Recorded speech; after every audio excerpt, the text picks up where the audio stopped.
12 years. That's how long I gave him. 12 years of bloodshot mornings, skipped anniversaries, and weekends spent alone in boardrooms. I poured everything I had into that company, his company. I turned a sinking, rusty ship into $100 million empire. And then over roast duck and red wine, he looked across the table and said with a smile, "Your brother will take over now." Everyone clapped. Even my mother. I didn't speak, didn't cry, didn't even blink. I just reached for my glass and toasted along like it didn't feel like someone had just cracked open my chest and poured out the years. My name is Danielle, and from wherever you're watching this, stay with me. Have you ever realized you were just a placeholder in your own life? That everything you were building wasn't really for you? That night, I went home to silence. My husband knew better than to ask. My daughter tiptoed around me like grief was something you could catch. But when I laid in bed, I didn't scream. I didn't curse. I didn't crumble. I planned. Because when someone steals your throne, you don't beg for a seat. You build your own damn kingdom. The next morning, I walked into that office like nothing happened. I wore white. I smiled at the staff. I signed 2 vendor contracts, reviewed an acquisition, and approved payroll. And then, at 2:13 p.m., I did something no one saw coming. Not even my father. Not even my brother, who was already redecorating the corner office like a spoiled kid unwrapping Christmas gifts. I hit send on an email I had drafted 6 months ago. The subject line was one word: separation. Within 10 minutes, my personal assistant walked in pale and said, "They're on the line, they're freaking out." Good. Because what they didn't know, what none of them knew, was that I'd been quietly building my exit. The investors? They weren't loyal to my father. They were loyal to results. And I was the reason those results even existed. So when I sent that email, I wasn't walking out. I was taking half the company with me. They thought I was bluffing. I could tell from the way my brother barged into my office. No knock, no respect, just entitlement wrapped in expensive cologne. "Danielle, what the hell is this? You're not leaving. You can't leave." I didn't even look up. Just signed the final page of a document and slid it into a folder labeled Autonomy.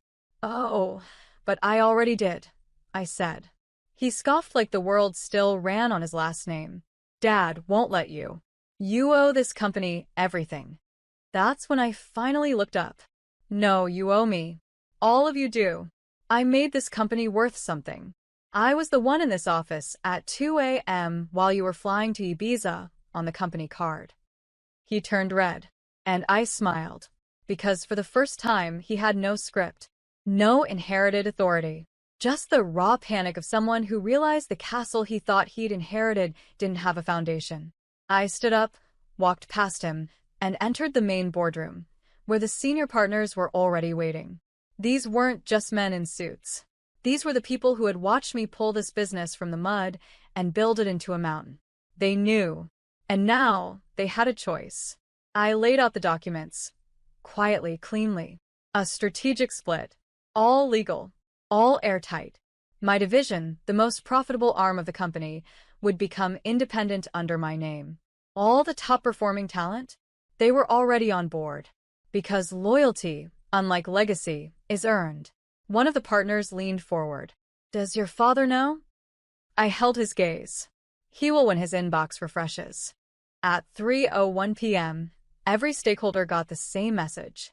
Effective immediately, Danielle Wells will step down as COO and launch Wells Innovation Group, taking with her all digital assets, the elite client base, and 67% of executive staff.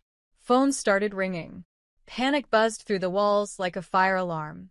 And just like that, the man who thought I was just a placeholder realized I was the foundation. And I had just walked out the door with the future. My father didn't call. Not that day. Not the next. Instead, he sent a lawyer. Some fresh out of law school associate who knocked on my new office door like he didn't know he was walking into a lion's den. He smiled nervously. "Mr. Wells wants to open a dialogue." I leaned back in my chair, crossed my legs, and said nothing. Just let the silence stretch long enough for him to squirm. Then I asked, did he also want to open a dialogue when he handed over my company to my brother like it was a birthday gift? The lawyer blinked. He believes this situation can be repaired. I laughed. And it wasn't a bitter laugh. It was a laugh that came from somewhere deep. Somewhere that had finally stopped pretending. I don't repair things I never broke, I said. I build new ones. He slid a folder across the table. A counteroffer. Joint ownership.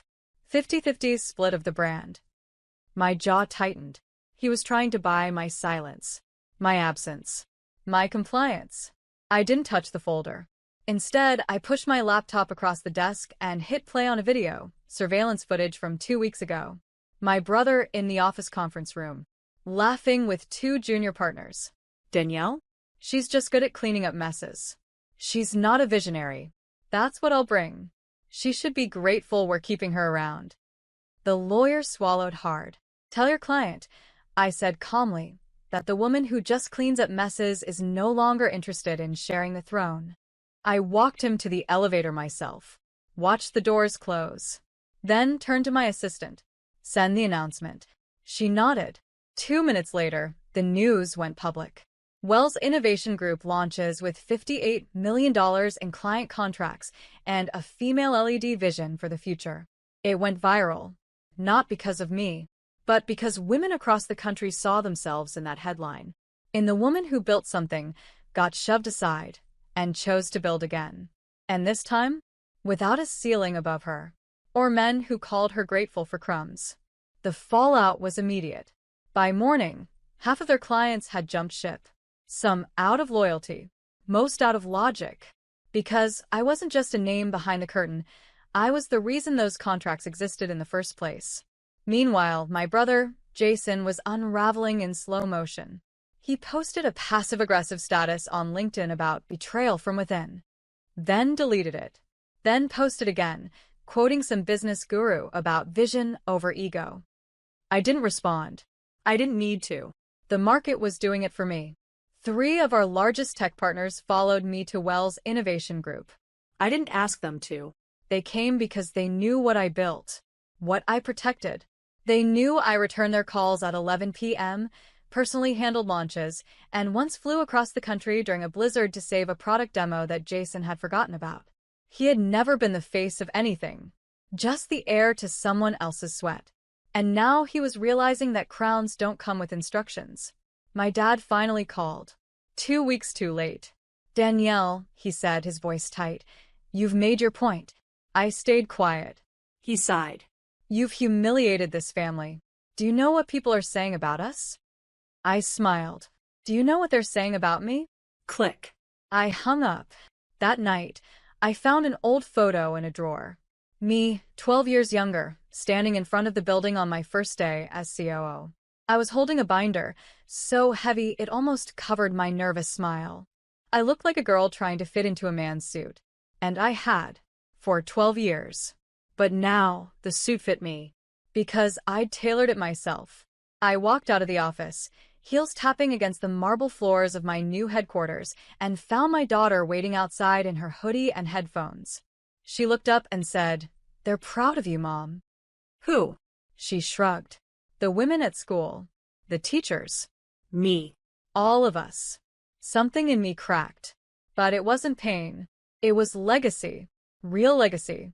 Not the kind passed down. The kind earned. The threat started on a Wednesday. First came the legal email. Cease and desist. You have used proprietary resources in the formation of your new company. False. And sloppy. I documented every meeting, every asset, every hour of overtime I'd poured into their company. All of it unpaid. All of it mine in blood and ink. My lawyer laughed when he read the notice.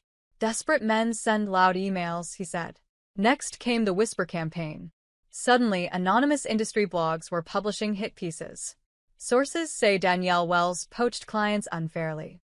New firm led by disgruntled daughter. Can it survive without the father's name? They didn't realize those stories only fed the fire. My inbox doubled. Journalists wanted to interview me. Women in finance, tech, and law wrote me long, emotional messages. One read, "You showed us we're allowed to walk away and build something bigger." But the most unexpected message came from an internal source. A junior exec I had mentored during my time at my father's company. He DM'd me. Jason's trying to sell the company. Behind your dad's back. He's tanking it. I sat with that for a long time. 12 years of loyalty. 12 years of keeping the family name untarnished while the men attached to it tarnished me. And now? Now Jason was about to burn the very house he was handed just to prove he deserved it. But here's the part they always forget. While men fight to inherit empires, women build them. From scraps. From silence. From being told, it's not your time yet. I called the junior exec. Calmly. Firmly. Document everything, I said. And when the time is right, bring it to me. He hesitated. Danielle, if they find out. They won't, I said. Because they're too busy watching the woman they thought they could erase. And as I hung up the phone, I knew. This wasn't just about revenge. This was about accountability. And when it arrived, it would wear heels. By the time the board discovered what Jason was doing, it was already too late. The junior exec, Micah, handed me the documents. Internal memos. Secret meetings. A drafted proposal to offload the company's most valuable assets to an outside investor, a shell company Jason owned under a fake name. It wasn't just betrayal. It was fraud. And the board, all those men who'd once looked through me at meetings like I was part of the wallpaper, suddenly found their voices trembling. We didn't know. He told us Danielle was emotional, unstable. He said you were going to sabotage the company. I just stared at them across that long mahogany table. You chose him, I said softly. You sat beside me for years, watched me bleed for this company, and still chose him. Silence. Then the chairman asked, "What do you want?" I smiled. The same way my father once smiled when he said, "Your brother will take over now." Only mine wasn't cruel. It was precise. I want full ownership of every brand I built under this roof. Every subsidiary, every trademark, every client contract that has my name on the bottom line. They balked. That's 70% of the company, one whispered. No, I corrected gently. It's 70% of my work. You still get to keep the 30% I had nothing to do with. Seems fair. They caved within 48 hours. The scandal broke on a Monday. By Tuesday, Jason had deactivated all his social media. By Wednesday, my father released a public statement blaming a failure in leadership. And on Thursday, I walked back into that old building one last time, not as their daughter, not as their COO, but as a force they could no longer define, contain, or deny. Micah met me at the door. Was it worth it? He asked quietly. I looked around. At the name on the wall, the furniture I'd picked, the empire I'd bled into. No, I said. It wasn't worth it. Then I turned and walked out. Because I'd already built something better. And the lesson wasn't in what I got back. It was in what I chose to leave behind. The day my father showed up at my new headquarters, it was raining. Not a storm. Just that slow, soaking kind that makes everything look gray and tired. I almost didn't let him in. But part of me, some faded daughter-shaped corner of me, was curious. He looked older. Not in the hair or the face. In the eyes. Like someone who finally realized the foundation he built wasn't as solid as he believed. He sat down across from me in the glass conference room I now owned. The silence was so loud it felt like another person in the room. Finally, he said, "You embarrassed us." I tilted my head. "I saved you." Quietly, I might add. You could have gone down in lawsuits and SEC investigations. I kept the drama off the front page. He chuckled bitterly. You always were strategic. No, I said. I was always loyal. That was your mistake. You thought loyalty meant obedience. His lip trembled. He covered it with a sip of water. I raised you better than this, he muttered. I leaned forward. You didn't raise me at all. You used me. And when I built you a kingdom, you handed the keys to the son who never broke a sweat. His silence was louder this time. Then he whispered, "You know, I thought I was protecting the family name." I nodded. "I am the family name now." He looked up sharply. That stung. Because it was true. Every press release. Every deal. every investor worth anything, they all now called me. Not Wells and Sons. Not Jason. Me. Danielle Wells. I stood up. He stayed seated. I said, "If you came for forgiveness, I'm not holding it hostage. But if you came to rewrite history, don't bother." His eyes watered. "Is this goodbye?" he asked. I didn't answer. Just walked him to the door, opened it, and let the reins speak for me. Some fathers build legacies. Some daughters become them. And some storms come not to destroy, but to wash away what never deserved to stay. 3 months later, my new company hit a milestone my father's business never reached in 5 decades. We closed a $40 million deal with an international firm that had refused to even take meetings with Wells and Sons in the past. Why? Because those rooms are changing. And this time, I was at the head of the table. No second-guessing. No leaning in.